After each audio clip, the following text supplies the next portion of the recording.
భారతదేశంలో రాజకీయ పార్టీగా స్వాతంత్రానంతరం కాంగ్రెస్ పార్టీ రాజకీయంగా పరిపాలన సాగించింది.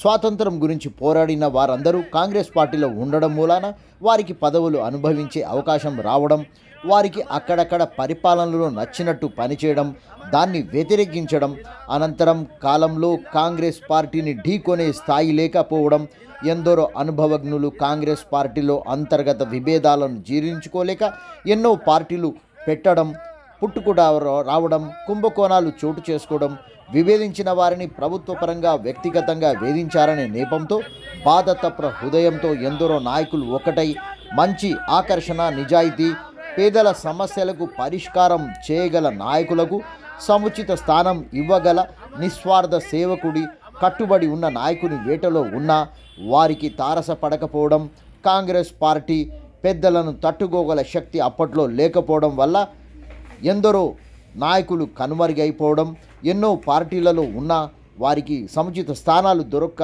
ఉండిపోవడం జరిగింది. అప్పట్లో అన్న ఎన్టీఆర్ ప్రత్యక్ష రాజకీయాల్లోకి రావడంతో ఎందరో విద్యావంతులకు ఎన్నికల్లో గెలిచే అవకాశంతో పాటు మంత్రులుగా ప్రమోషన్లు, రాజకీయంగా వారికి భవిష్యత్తు అందిపుచ్చుకుంది. రాజకీయంగా మహిళలకు పెద్దపీట వేసిన నందమూరి తారక రామారావు కాంగ్రెస్ పార్టీ చిత్తుగా కేవలం 9 నెలల కాలంలో ఓడిపోవడం జరిగింది. అనంతరం అన్న ఎన్టీఆర్ ప్రభుత్వం ఏర్పాటు చేయడంతో ప్రపంచ రాజకీయాలలో చరిత్ర సృష్టించిన అన్న నందమూరి తారక రామారావు ముఖ్యమంత్రిగా ఎందరికో మంచి అవకాశాలు కల్పించారు. వికలాంగులకు, మహిళలకు మంచి సుస్థిర స్థానం కల్పించారు. వికలాంగులకు ఎన్నో అవకాశాలు కల్పించారు.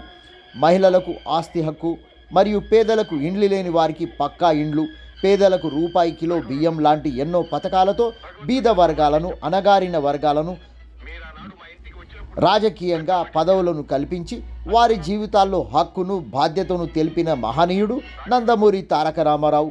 హైదరాబాద్ నగరానికి మద్రాసు నుండి సినీ పరిశ్రమను ఏకంగా తరలించి నగరాన్ని సుందరమైన పచ్చిక బయలుగా, ట్యాంక్ బండ్పై విగ్రహాలు, హుస్సేన్ సాగర్ నది నడిబొడ్డున బుద్ధ విగ్రహం, రాష్ట్ర సచివాలయ నిర్మాణం, ఆసుపత్రులు, విద్యాలయాలు, రాష్ట్ర ప్రజలు ఎదుర్కొంటున్న సమస్యలను పరిష్కరించిన మహనీయుడిగా, పేదల పెన్నిదిగా అన్న నందమూరి తారక రామారావు చిరస్థాయిగా తెలుగు రాష్ట్రాల హృదయంలో ఉండిపోయారు. ఆయన వర్ధంతిని పురస్కరించుకొని యావత్ తెలుగు రాష్ట్రాల ప్రజలు ఎన్నటికీ మర్చిపోని అన్న ఎన్టీఆర్కు ఘనంగా నివాళులు అర్పించడం అందరం ఆనందించదగ్గ విషయమే అంటున్నారు.